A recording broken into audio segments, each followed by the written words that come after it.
Good evening. I'm torturing you, making you come in this cold climate. Because I think it was last year or year before, we made it a plan to have one of the Geshes to give 5 days evening talk on different topics on Buddhism, so that people living vicinity or those who are interested might get some benefit. So this happened to be my turn. And actually I was to teach from 22nd January, but I had to go to Delhi for a meeting. And then again I'm going very soon, so there is just 5 days in between, which includes normally, Sunday or things like that. So anyway, this is just 1 hour, so I think you can make it, right? So I said at least I should make it. It was part of my responsibility. So I thought I will, or rather we will try to explore a little bit about meditation and mindfulness. Now listen carefully. I will not try to inject too many things because I don't know.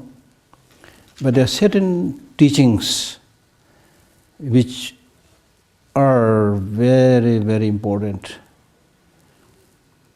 For example, this just one verse that I have given you is heavily, heavily loaded. So to start with, I must cite this quotation from Shantideva, where he says,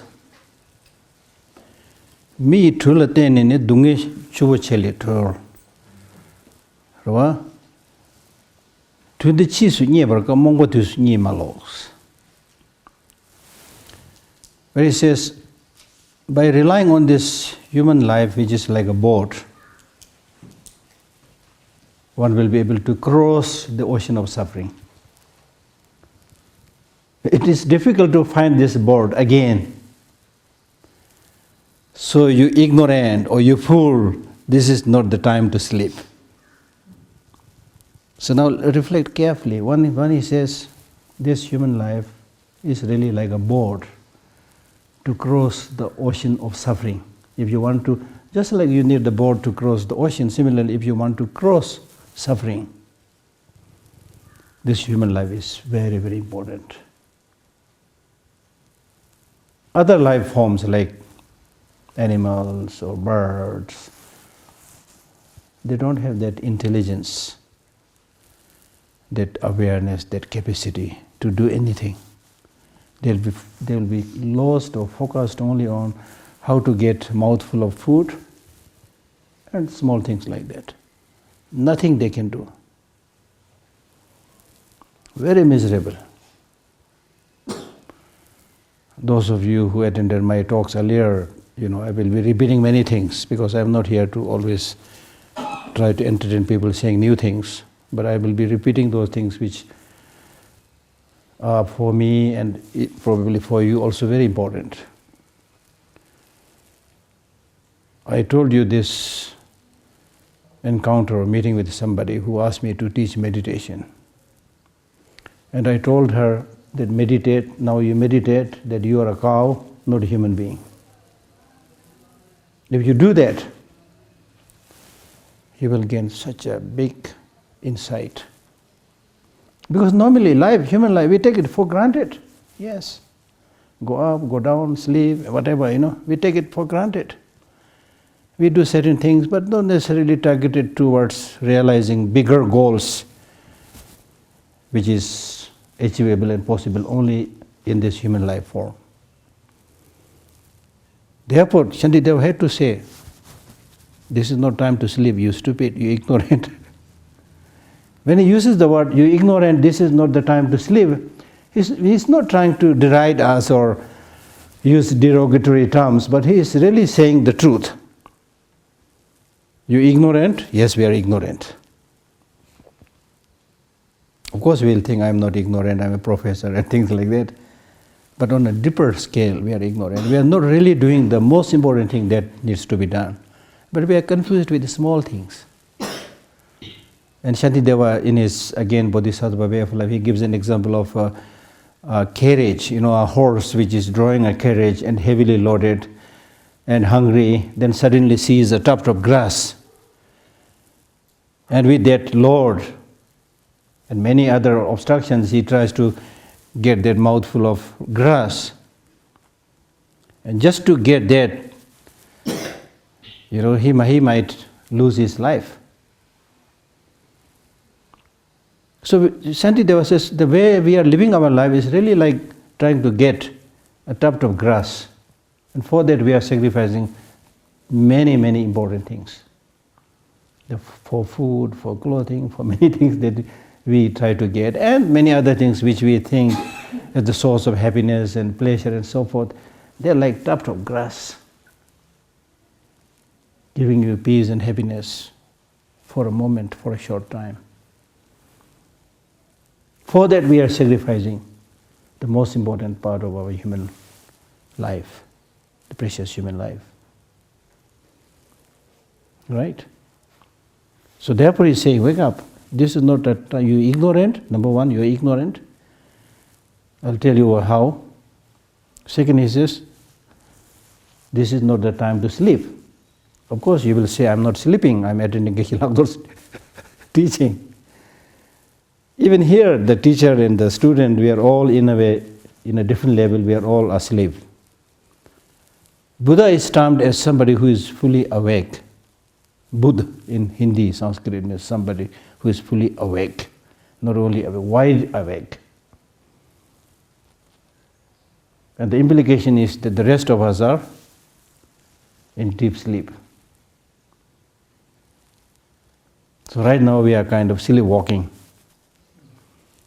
Okay, we are awake, our eyes are wide open, but in terms of our mental intelligence, mental awakeness, but asleep. As I said, sleeping in ignorance. So when he says wake up, leave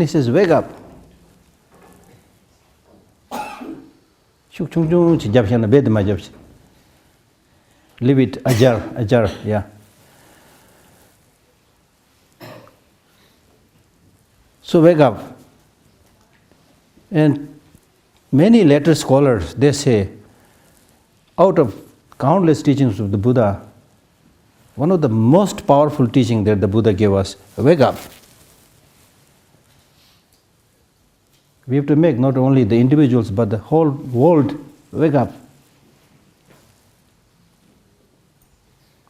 Why is it necessary that you wake up? You need to wake up because if you don't wake up, if you continue to sleep in ignorance, not only you've experienced so many difficulties, problems in the past, and experiencing problems, discomfort and so on right now, you will continue to experience those deeper sorrows, sufferings, miseries. That's for sure. And this is a very important point because we have to acknowledge the fact that we want happiness. This is another one of my most favorite questions that I all the time. Because for attending such a talk, there is a purpose. You're not here to waste time. You're not here to see my face. There is a purpose. And to make a long story short, the purpose is happiness. And when we talk about happiness, we're not talking about happiness for a day or two, greedy as we are. We want happiness as long as possible. That's our inborn urge, inborn nature. It's not something that you learned from your parents or Buddhism or from your teachers. You are born like that, wanting that most durable happiness and not wanting suffering. And that is in fact good news, because the fact that you are born with this urge to have happiness indicates that if you make the attempt, it is possible.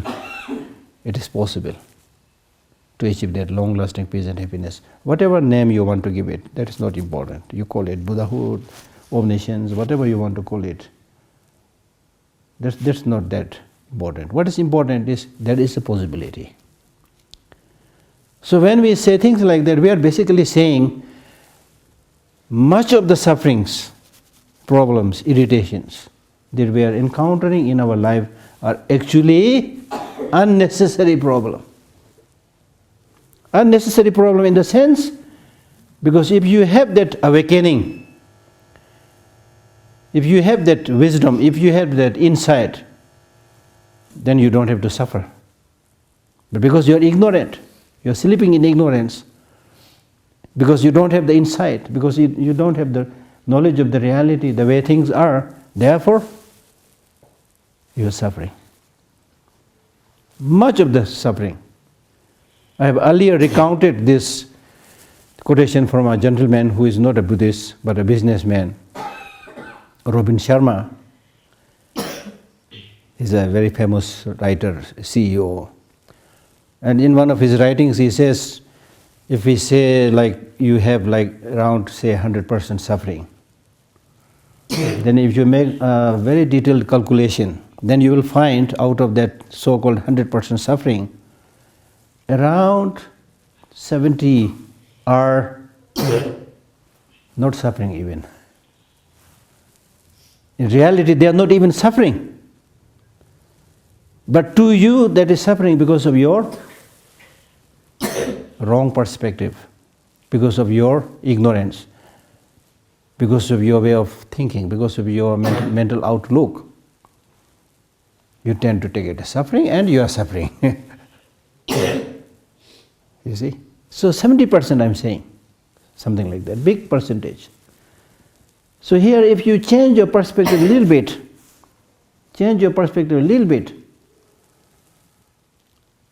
70% of that suffering will be gone. Okay? So 70% of suffering will be gone. Imagine. There lives 30%. Now out of the remaining 30% of the suffering, another 15-20% of that suffering is suffering, but changeable suffering. But changeable suffering. That means instead of sitting and complaining, if you get up, go and try to do things to solve that problem, you can solve those problems. They are changeable sufferings. So that makes you remove 20%, 15 or 20% of suffering. So that leaves another 15 or 10% of suffering. Only imagine. Now with the remaining 15 or 10% of suffering, the remaining 10-15% of suffering, let us say, is stubborn suffering, unchangeable suffering. Now what to do with it? He says you should say, go hell with you, I don't care. Meaning that instead of focusing and feeling miserable on that 10-15% suffering which you cannot do anything, instead of wasting time on those sufferings, you do something else. That makes complete sense, because ordinarily we have this tendency to get stuck in something. If you, let us say, if one of your relatives have died 20 years back, you keep on thinking about that relative, 20, 30 years, and suffering every day. Unnecessary suffering. You see? So you should say, go hell with you. I have many other things to do, rather than just focusing on that thing, those things about which I can't do anything. So from that, what you can clearly see is how much a difference it makes by changing one's attitude, perspective, mental outlook. It's very, very important in our daily life. We are not talking about enlightenment, nirvana, the big things. But in your day-to-day life, we can almost say right from today, if you change your way of thinking and perspective a little bit, you will be much happier. And thereby gradually healthier physically and mentally. So choice is yours. Life is choice. If you choose the right thing, you will be happy. If you choose the wrong thing, just like food, if you choose the wrong food, you will get sick. If you choose the right food, it will give you health. Exactly like that. Life is choice. So therefore, when we talk about awakening or waking up, we are also saying that you should wake up to the reality from where happiness has come, from where sufferings come, from where peace come. So when we analyze in this way, then we will find, and this is very important again, like ordinary people's tendency, and especially in today's world, is people tend to think that the real source of my happiness and peace is outside of me. If I have certain amount of money, I'll be okay, I'll be happy. If I am able to move to a new building or new house, that will give me the long-lasting peace and happiness. If I'm able to buy that latest brand, car or something, I'll be happy. If I'm able to marry this person, that woman, and so forth, I will be happy. So that's the tendency, that happiness, whether you say it or not, that's your mental tendency. It will come from outside, from my relatives, from my friends, from wealth, from name, from money. And for that purpose, people run day and night.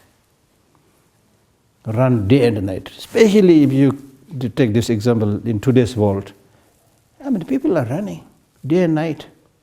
Bigger cities, people don't hardly sleep. Your 2 feet is not enough. You go by bus, by car, that's also slow. Go by train, that's also not good enough. Flying also, right now, that some of the flights are not very quick. So people are thinking about like quicker Concorde. They tried with the Concorde, which was 2 times faster than ordinary flight, but it was not successful. It had an accident and things like that. So running for what?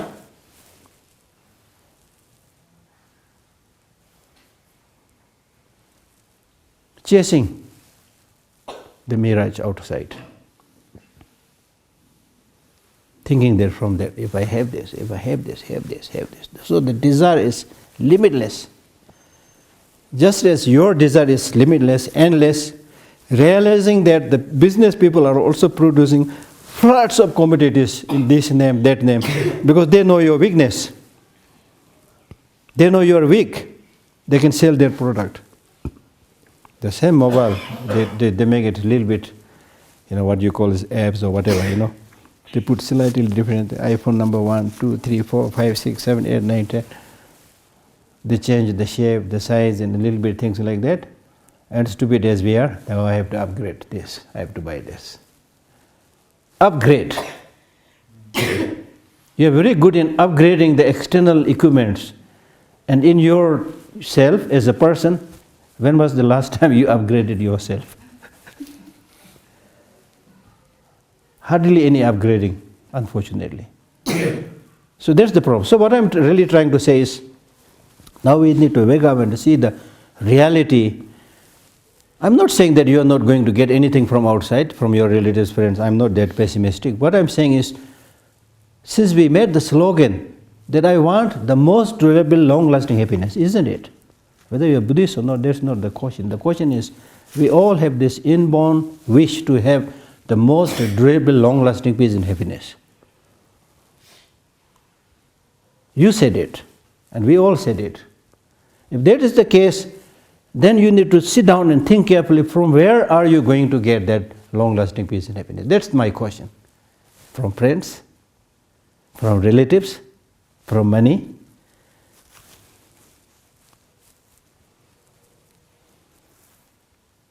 Perfectly clear. That's what I'm saying. So therefore, if you want a long-lasting peace and happiness, then the source is within oneself. Change your way of thinking. Change your way of thinking doesn't really mean that change your way of thinking only according to Buddhism. We are not saying that. Because the Buddha was saying, change your way of thinking so that your thinking is in accordance with the reality. It's not saying change your thinking towards Buddhism, other religions are bad, other philosophies are bad. No. The Buddha is simply saying, change your way of thinking in accordance with the law of nature.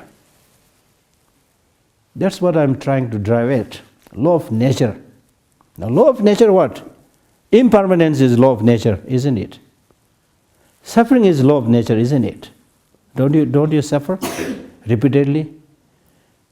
Like right now, Anila is a little bit suffering, coughing, So this kind of like, whether you say it or not, we all have this kind of problems and difficulties. That's the law of nature. We have to accept it. Similarly, impermanence. Today you are here, tomorrow you may be gone to some other place, or maybe completely gone from this world. But do we think about these things? No, I am going to live. Even an old man of 90 years, 80 years old, if you ask that old man, are you going to die soon? He will say, yes, I'm very old, I'm going to die soon. Are you going to die today? Or today maybe not. So that's the tendency.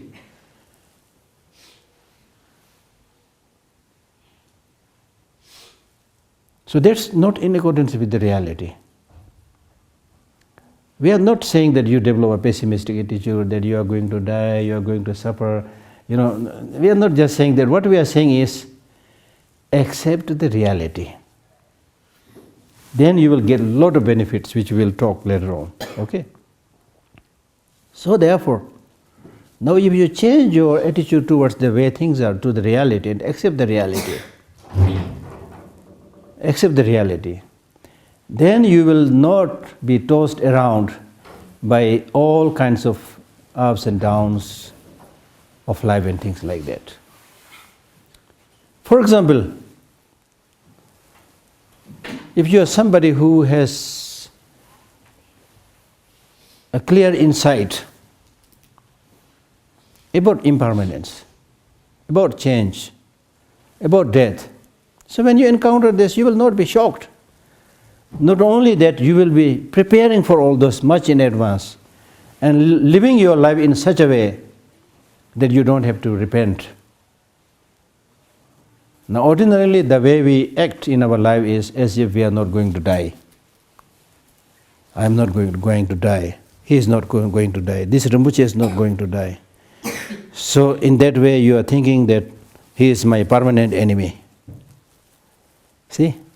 But if you are somebody who has this understanding that Rinpoche is also impermanent, I am also impermanent, he may be gone tomorrow, I may be gone tomorrow, you see, then you can see this fragility. You can see this vulnerability. Then you develop more fellow feelings, sense of responsibility, concern, love, affection, and so forth. And I normally give the example of, let us say, a very, very old man or woman, say 90 years old. Lying in the deathbed, suffering from very difficult illness, sickness. If you see that, then what kind of thinking will come in your mind? Will you think about bullying that old woman who is on the deathbed and going to die today or tomorrow? Will you think about bullying that woman? Or cheating that woman? Will you? Because you know the reality. Will you think about marrying that old woman, 90 years old and very sick? Will you think about marrying that old woman? No, because you know the reality. So normally we have this obsession with so many things, attachment, anger, jealousy, because we don't know the reality. And the reality is what? Reality is that you are also fragile, you are also vulnerable, you are also sick, you are also suffering. Therefore, Shantideva, in his famous text, Bodhisattva Way of Life, he says, how come an impermanent person develops obsession with another impermanent person?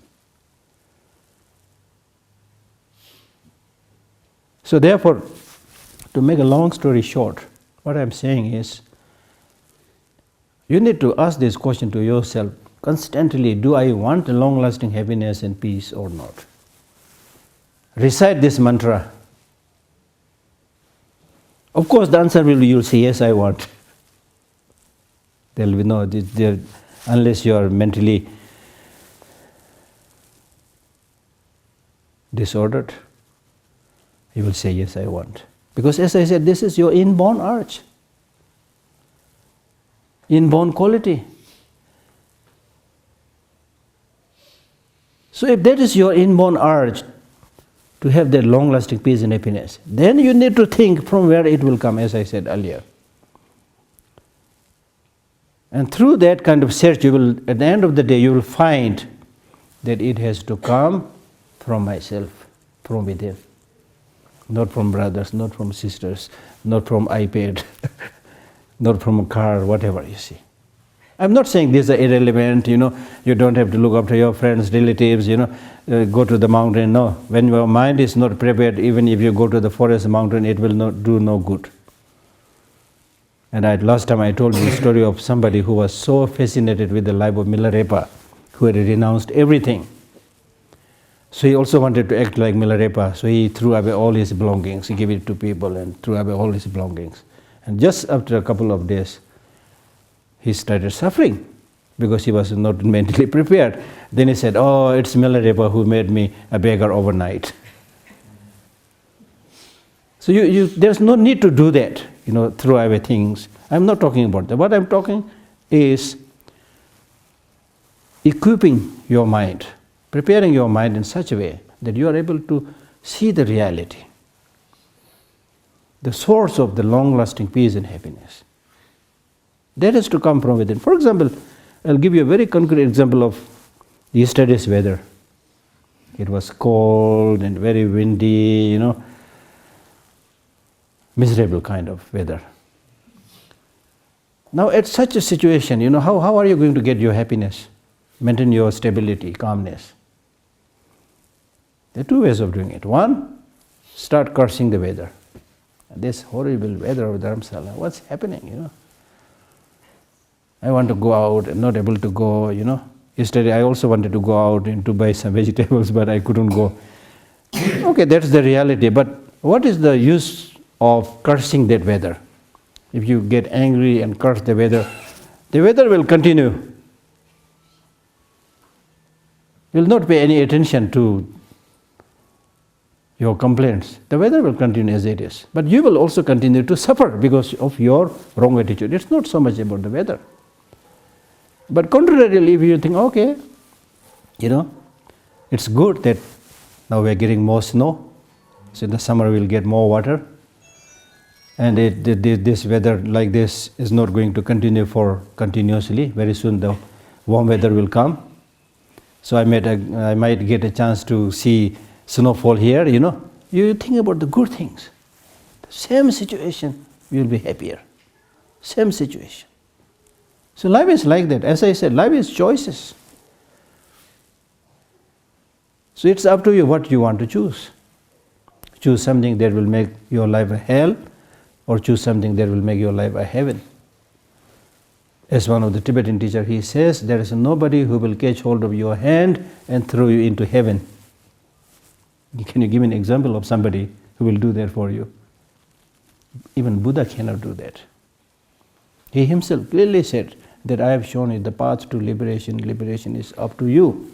He said he cannot do it. Similarly, the worst of human beings, your sworn enemy, will not be able to catch hold of your leg and throw you into hell. Therefore, your happiness, your suffering is in your hand. Do not cheat yourself. See?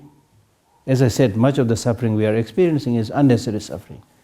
Much of the suffering we are experiencing is because we have cheated ourselves not doing the right thing and continuously doing the wrong thing, going after that tuft of grass, as I've told you. So we are suffering. So now change your attitude. That's why we are talking about mindfulness and meditation. Now changing attitude is extremely important because that is the source of long-lasting peace and happiness. But there is no quick fix. There is no push-button enlightenment. to get long-lasting peace and happiness. It has to be gradual. Just like the growth of a tree. You cannot help the tree grow quicker by pulling its branches and things like that. You have to give it its own time. So similarly, for changing the mind also, number one, you need to hear from teachers. Then you need to yourself think about the truth of their teaching, or what the Lama or teacher has said. Then thirdly, meditation. Meditation primarily means making your own effort to bring about their transformation. If you simply hear, it's good. It's of some benefit, better than nothing, of course. And then if you reflect and think a little more, it will bring some better effect. But still, there will be no drastic transformation. Just like, for example, just by receiving Kala Chakra initiation, even from His Holiness, who is such an astounding master, they will not solve your problem. You have to do the work. You need to be a little bit revolutionary, a little bit bold. Revolutionary in the sense, because when you talk about getting that long-lasting peace and happiness, you need to live your life in such a way, you need to contemplate, think, meditate, and practice, and live your life in such a way, so that there is a real transformation. If you go exactly like the way everybody is going, there will be no change. Not only in spiritual practice, but also in achieving any excellence in life. If you continue to do the same way, the same thing other people are doing, then we are not better than monkeys. Monkeys are also very good in aping. So we are human beings also. And in fact, one of the Tibetan scholars, he said, Chavatamje lemoi, lemo kanke kebai. All human activities are aping, imitating. And whoever does the best imitation is called a scholar. So aping is okay, but what is important is that you put your feedback. You should involve through reflecting, thinking, and then meditating means actual practice, living the life. And gradually you will be able to fine-tune your way of thinking in such a way that you will not be much affected by the ups and downs of life. Ordinarily, when our mind is not prepared, somebody dies, we are so shocked. We don't know what to do. We become numb, completely numb. When there is a sad news or something, you get immediately disturbed. But if you are somebody who has this deeper insight about the way things are, if you wake up into these realities, then changing situations and events. And that's exactly what His Holiness said recently with the choosing of the American President Donald Trump. Many people are disturbed, His Holiness, what is your advice, to deal with such a situation? He said, first of all, America is a democratic country, one person may not be able to do much. And secondly, whatever be the situation, you should live your life in such a way that your calmness and peace is never disturbed by changing situations and events. That is possible. That's possible.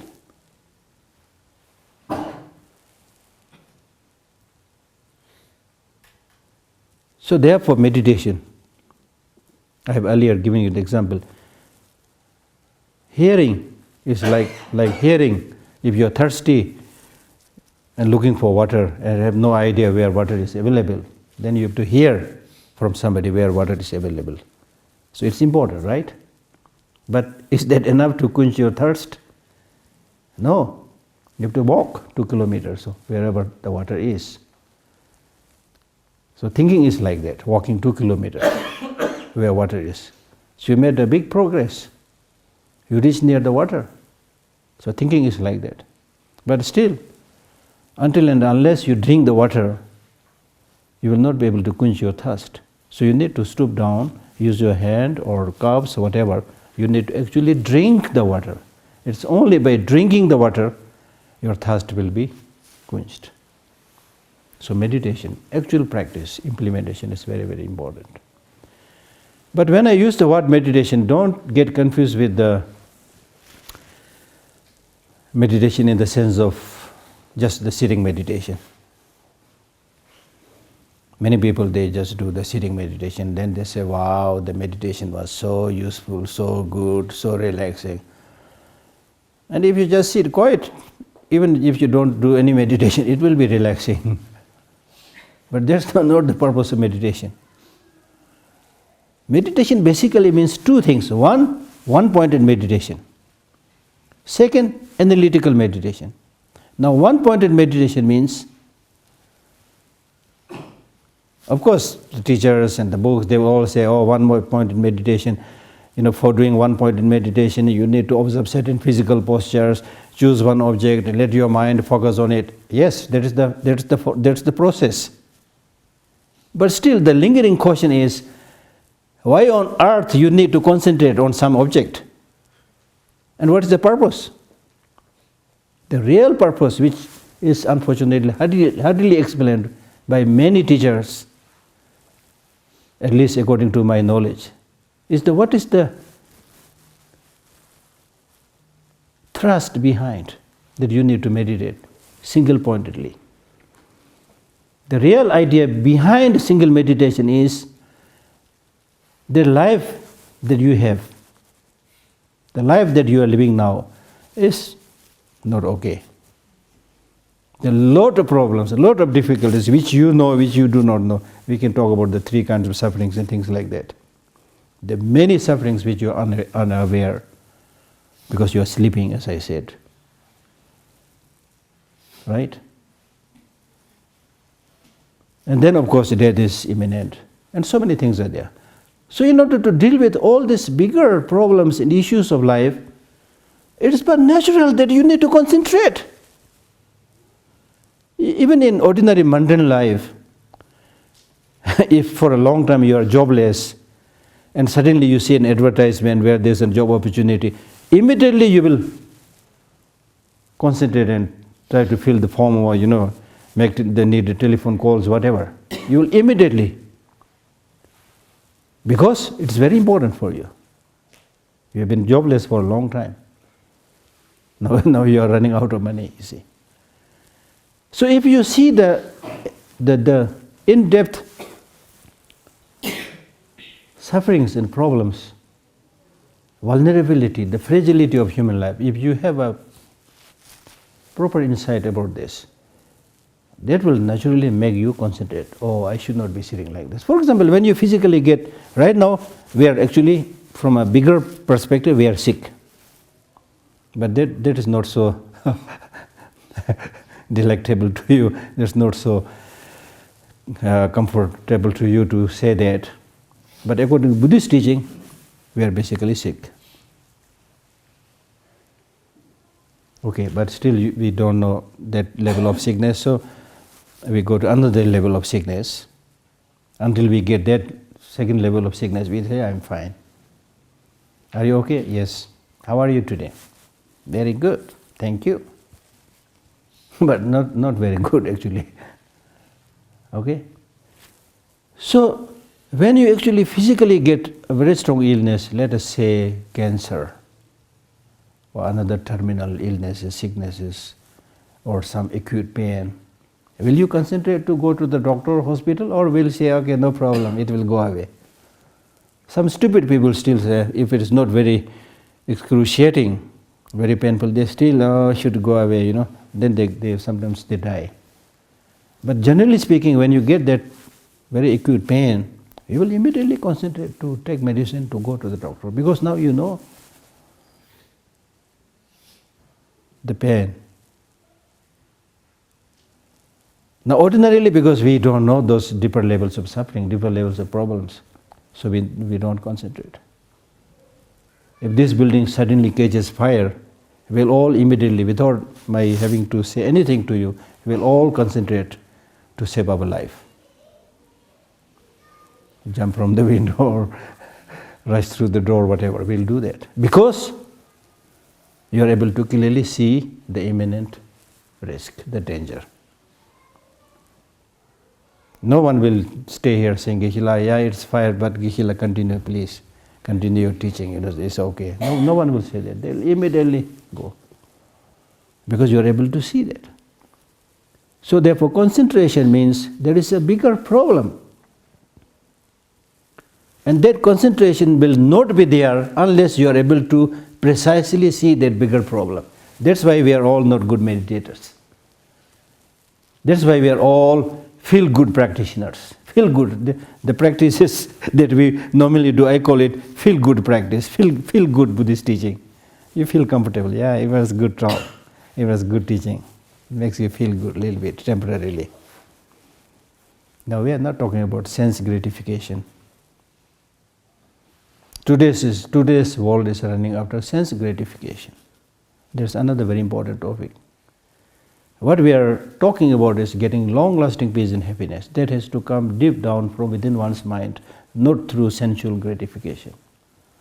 What the market today offering is sensual objects, shiny gadgets. And we just spend our money, spend our life, spend our time fiddling with all these 100,000 different types of gadgets. Imagine, so distracted, completely lost with meaningless things. We are actually like a child, really innocent child. And these so-called gadgets are our toy. You will be shocked to see how much time we waste in many cases. Sometimes yes, it's necessary, but generally speaking, really. So Shantideva was saying, wake up. This is not, you fool, this is no time to sleep. You ignorant. Now ignorant means not knowing the reality. So first of all, in order to know the reality, you need to wake up. Wake up. So therefore you need to use your not only one-pointed meditation, but also analytical meditation. Analyze. And be mindful of each and everything that you experience. Mindful. Of course, you will try to counter this talk on mindfulness by saying, why we need to learn about mindfulness? I'm always mindful, I know when to take my breakfast, when to take my lunch, when to take my dinner. I'm mindful. I'm not like sleepwalking. You might counter this teaching by saying, but the Buddhist teaching is saying, yes, I do know that you take your breakfast, you take your lunch, you do relate to different people. You look like you're awake and mindful. But that mindfulness that you are talking about, that you have, that high resolution of mindfulness is only for you will be shocked to see that high resolution of mindfulness is there only for a very short time. Quickly, immediately you will go back to low resolution. That's why we are not able to memorize things. That's why we are not able to, digest any new knowledge. Because most of the time we are neither here nor there, We have a very, everything is hazy, You are doing something. As I said, we are kind of sleepwalking, you see. You have been living with some people for so many days, so many months, but you don't remember the name. You don't care to ask the name. You have been passing through certain plants and flowers, years and months, no idea what this flower is, what the name of this flower is.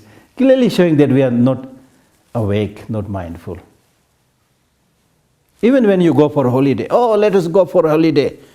You pack your things and go for 1 week holiday. And once you reach that spot where you are supposed to have the holiday, you are not able to enjoy that holiday. You are thinking about something else. You are not mindful of what is actually happening there. So that's why we are not able to forget about achieving higher things, but we are not able to enjoy the things that is at our disposal in our day-to-day life.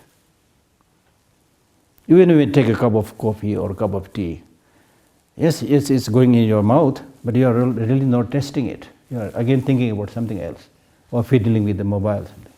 Distracted. That's why our digestion is poor. You see? So mindfulness is, we'll talk about a little bit more complicated things later on, but just for today, I'm trying to give you a hint about the importance of mindfulness and meditation. So meditation basically means getting habituated.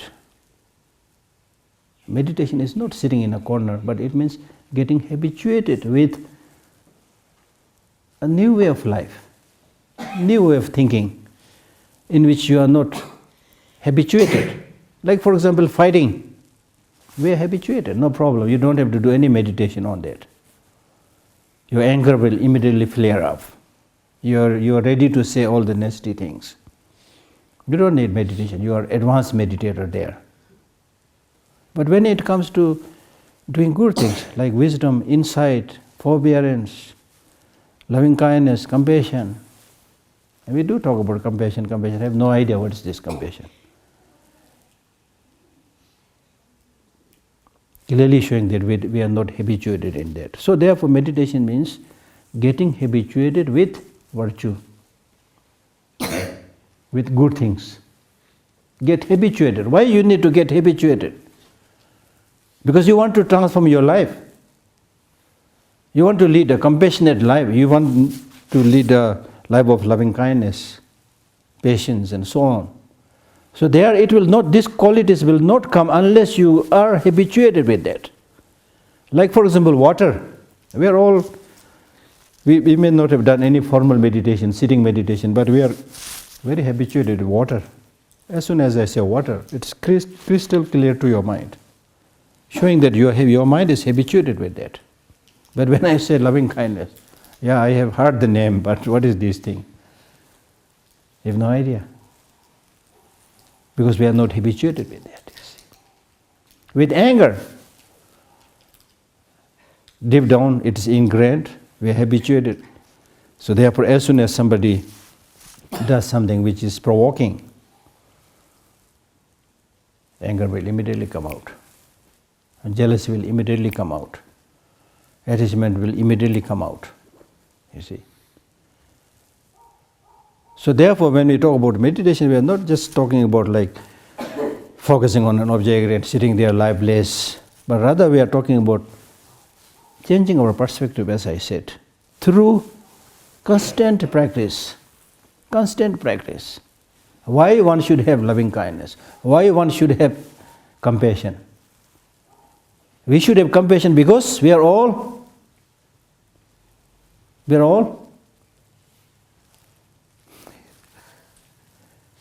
suffering, we are all having problems. If a group of people, traveling in a boat, and suddenly if there is a big flood, and we are all risking our life, struggling to save our life, everybody will be very good to each other. Because you are all under the grip of the same difficult situation. And under such difficult situation, the only way to help each other is to console each other, to be nice to each other. Now ordinarily we don't do this because we think, as I said, we don't know the bigger problems and difficulties. And when you are without some kind of major problem difficult, then you think it's okay. It's not okay, but we think it's okay. And I've told you this story many times based on my own experience. When I fly, take an aeroplane or stay in a nicer hotel. When you fly, in the beginning everybody is a gentleman and gentlewoman, at the most they will do is, hi sir, how are you? Not actually smiling, okay. Not very friendly, not very open. But when you are in the mid of the air flying, and then they serve you dinner or lunch, and everybody really looks like gentlemen, having enjoyed reading a magazine, it looks nice. Then suddenly the pilot announces, ladies and gentlemen, tie your belt, we are entering turbulent area. And then suddenly you enter the turbulent area, when the plane starts shaking, everybody mellows down. Everybody becomes almost like an old friend, start looking at each other, smiling each other, you see. There's the thing, there's the reality. Pretension will not work in times of tragedy and difficulty. So that's why this Buddhist teachings are saying, don't pretend. Right in the beginning, you accept the vulnerabilities, you accept the realities. And if you accept the reality, there will be total transformation of your life. As I said, if you see the vulnerability and fragility of everybody, then in your daily life you are able to, there's hardly any need for introducing each other. You will see, okay, this person looks nice, nicely wearing nice clothes, nicely decorated, but I know he is going to get sick, going to die, all those things. Naturally you will develop some concern, some kind of compassion. You may not be perfect because we are all kind of either beginners or not very strongly habituated in these practices, but your mental outlook will change. And it is through this way that you will make your life happy. You will be able to make other people's life happy. Now contrarily, if you hold on to this, the wrong notion of the self, then I am going to live forever. The interesting thing is, if I ask you this question, are you going to live forever? They'll say, no, I am going to die. But that's not how you think in your regular life without asking the question. You take it for granted that I'm going to live a long life. I need this, I need that, because for this, for that. You see. So there is this grasping of permanence of one's body, one's feeling, one's mind, and oneself, the soul, whatever you want to call it. So that's the problem. That if you release this grasp onto oneself, it's not saying that there is no self, there is no I. There is an I, there is no self, but not as you thought. If you remove this false notion of the self, and His Holiness once mentioned, I was watching one of his talks on the television, he said, as and when you release this grasping of the self, you will feel you will feel that you now got complete freedom, as if you are freed from a prison. Right now we are imprisoning ourselves because of this false notion of the self, false understanding, the wrong understanding of the way things are. So therefore you always, focus upon yourself. I need to do this, I need to defend this, why people are saying things like to me, what's wrong with me, Completely obsessed with yourself. And this obsession with oneself is said to be the source of all kind of diseases. Believe me, now it is scientifically, the good thing is, scientifically it is now proved with data. And I had the opportunity of attending one meeting with a scientist with His Holiness many years back near New York. And exactly as is explained in the Buddhist text, that one of these scientists, he made a presentation where he says, those people who make lot of self-references, I, me and mine, which we do all the time, I, me and mine, I, me and mine. Those people who make lot of self-references, they are prone to all kind of diseases, including heart attack. Because your focus becomes very narrow. I, me and mine, how big is the focus? No, it's very small.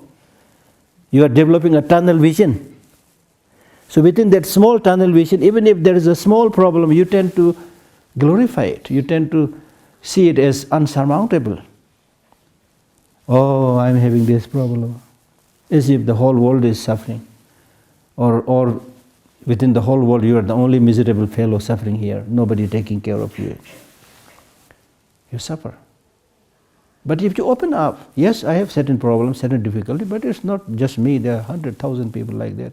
There are many, much more unfortunate than myself. When you think in that way, immediately there is some kind of relief because you are opening up. So that kind of opening up is possible when you see the reality, how everything is interconnected, interrelated. How everything arises by depending on not just one cause and condition, but multiplicity of causes and conditions. Right? So therefore I give you this verse. I did this translation yesterday, I don't know. Because I consulted 2 other texts, I was not satisfied with those translations. So I did a quick translation. The English may not be perfect, but I hope you will be able to understand it. This is from Nagarjuna's letter to the friend.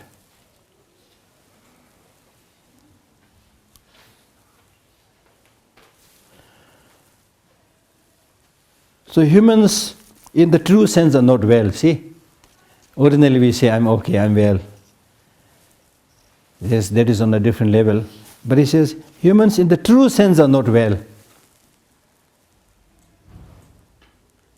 So these are the 4 undeniable features of our human life. 1, in the true sense we are not well, and we are of course impermanent, and we are selfless and impure. That's the reality. But in our daily life, we think just the opposite way. I'm well. As we all say, I'm well. If you think you are well, you will not think about giving any treatment.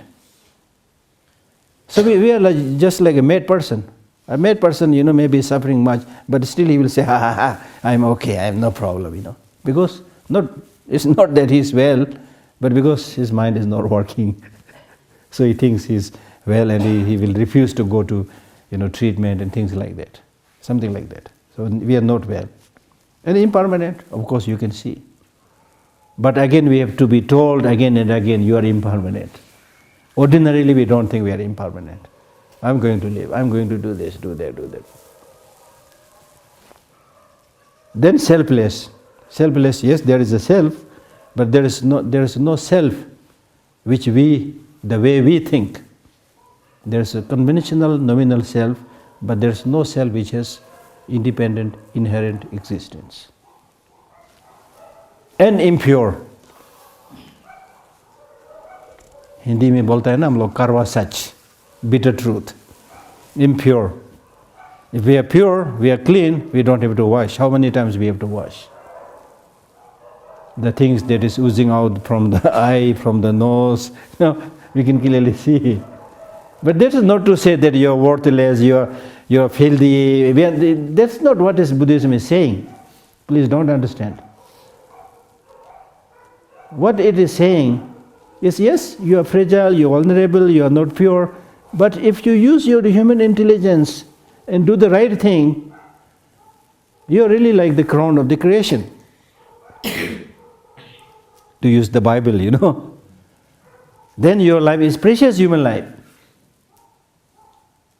But without your using your human intelligence to the right way, if you simply look at the nature of the psychophysical aggregate, then there's not much essence there. Phungbo means aggregate. The word itself, phungbo, means there's no real essence that you can lay your hand. It's just conglomeration of many things. Why you are developing so much attachment to it? It's just many things coming together. Your feeling, your body, within body also your hand, your legs, the flesh and the blood and the bones. It's just a conglomeration of things, collection of things. So there's not much point for you to develop excessive attachment and get obsessed with that.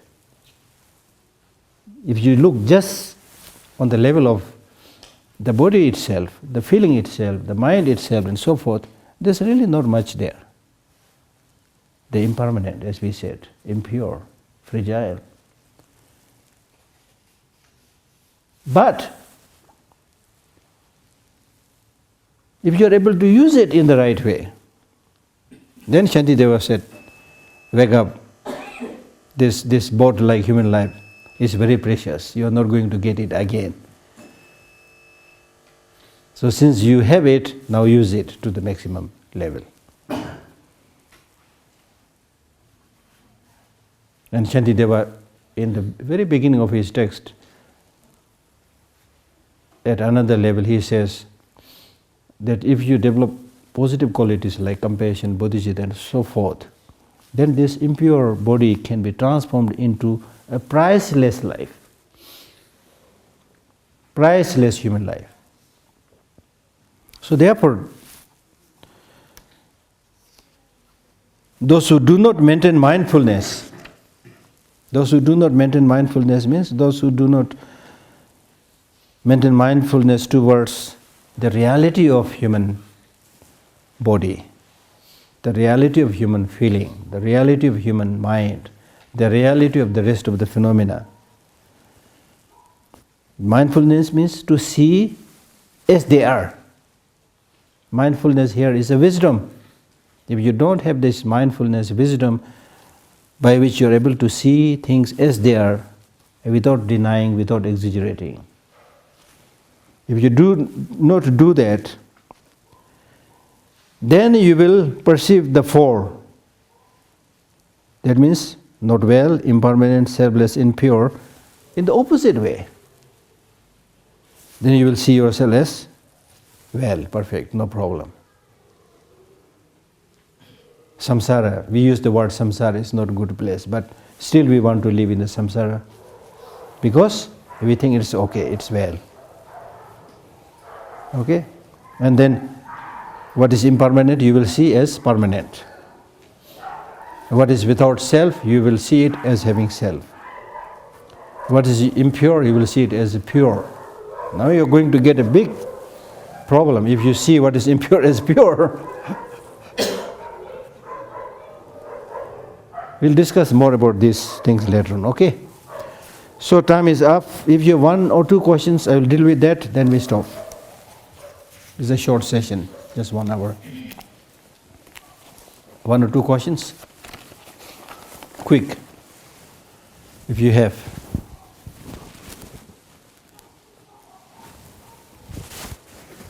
No question? No question, then the meeting is dissolved.